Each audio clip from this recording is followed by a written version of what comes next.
Speaking of That's this group being so together, man, I think a lot of that has to do with the leadership of LeBron. Regardless of the whole GOAT conversation, with LeBron winning his fourth ring, man. Tell us a little bit about what makes LeBron so special on the floor and also on the sideline with his leadership skills. I mean, more than anything, I think what people always talk about his attributes, whether he can, either as a player or as a like as a teammate. Is his I think his biggest one to me is to be able to bring everybody together consistently. Yeah. And that's hard to do because you to take on a lot of people's energy or to even try to impose your will or impose your energy on 15, 16, 17 dudes who are Right. millionaires and got their own agendas and got their own, goals that they're trying to reach, whether it be personal or as a player. It's hard. That's hard to do, man. And as well as shit, coaches and general managers too. Yeah. So when Right. you a player like that and that stature, it's a lot of I, for me, I think he's just amazing at being who he is at bringing people together. I mean, I've never seen organizations where um, general managers literally having conversations with every single person on the team. You know what I'm saying? Not just the first two dudes, the first two three dudes. He Yeah. talking to the 16th man on the bench.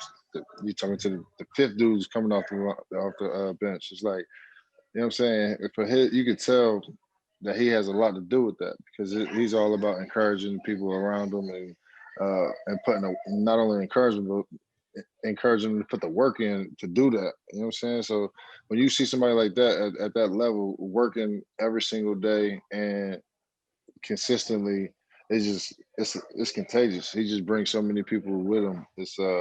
I think that's his best attribute by far. I mean, if you look at anybody as far as a professional, whether they're on and off the court, but to pull people together, I think he's the best at it because from people from his circle, from his teammates to coaches, everything he touches is gold.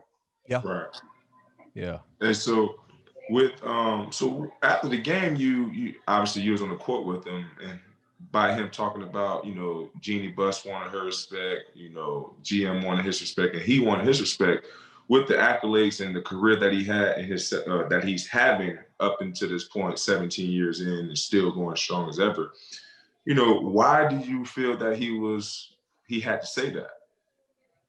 Just because I think like so many for so long it's been 17 years so many people just counting on his downfall. It's just so many Uh, people just waiting for him to be either knocked off his throne or waiting for him to see him lose a step or so much, and it's just given so many times is even if you think of the accolades, like consistently he could win MVP every single every year. year.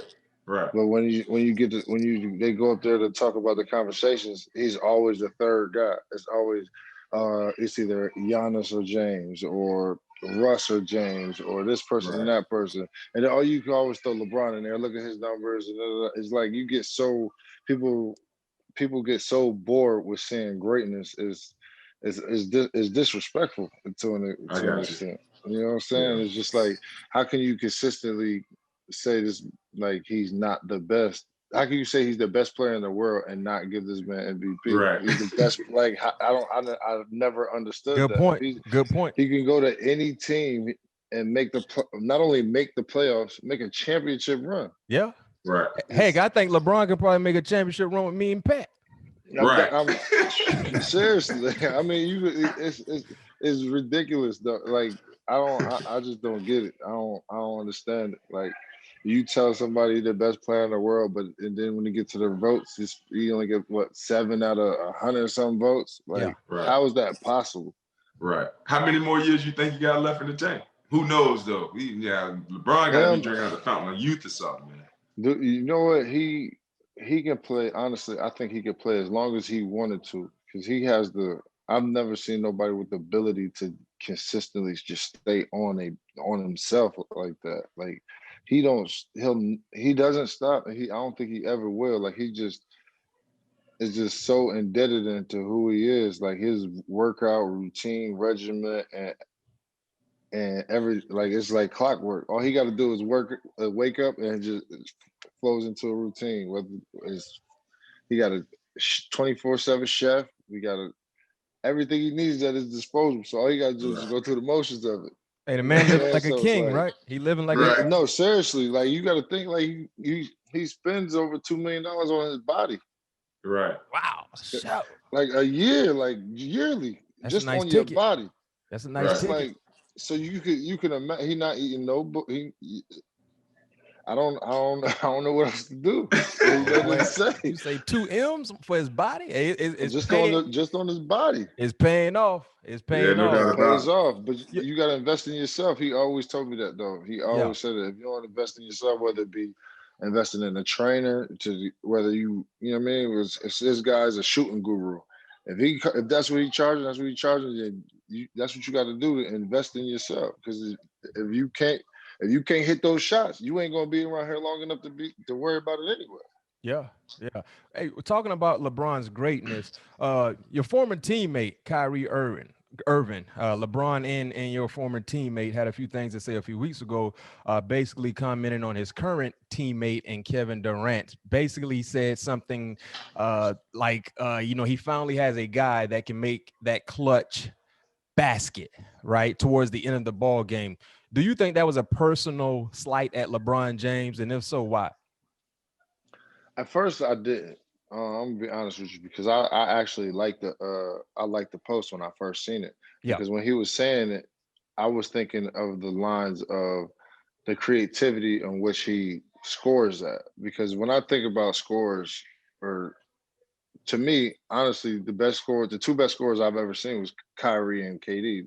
There's nothing that they realistically can't do. yeah, Um, so when he was saying it, that's what I thought he was saying, taking it as.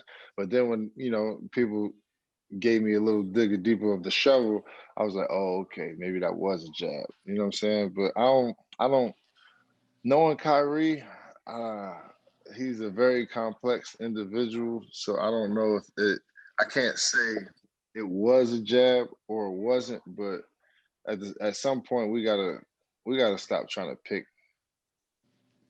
just pick at shit. yeah.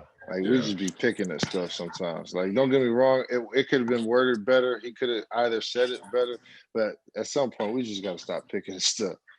I mean, I agree with you because I thought it was a slight of no reason to even come out and say that, you know what I mean? Because people Right. can take it a whole nother way. But like you A said, hundred percent. Kyrie is complex, and sometimes complex individuals give complex statements. For Speaking Hey of sure. man, the world is Kyrie, flat. yeah, he said the world is flat. I'm still trying to figure that one out, but man, I ain't got enough brain cells to really think on that one.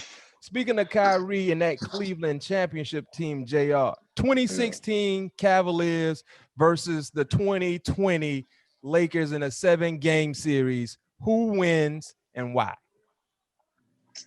Um, and there's no disrespect to nobody, but I just think for me, the size that the Lakers have, we just didn't have as Cleveland. I think Cleveland we were more grittier. We played I think a little harder. We were much nastier defensively. But the size with the Lakers team is just with AD and Dwight and being able to go back and forth with changing the lineups with Keith. We weren't that versatile as we could play multiple different ways in Cleveland. I mean, in with LA, but in Cleveland we only had to play we one way. Yeah. Yeah. It's not like with Braun, like with Kai. If you double Kai at the top of the floor or whatever, it's just like it's hard to. Not that he won't get 30, but it's an easier 30 for Anthony Davis when he's 8, 9, 10, 15 feet away from the basket. You know what I'm Right. saying? And on top of he's giving you 12, 13 rebounds, block shots, is a presence, arguably defensive player of the year. So no disrespect to Kev, but it's just I don't think it's I don't know. For me this with the size, I just think the Lakers team just is just too big.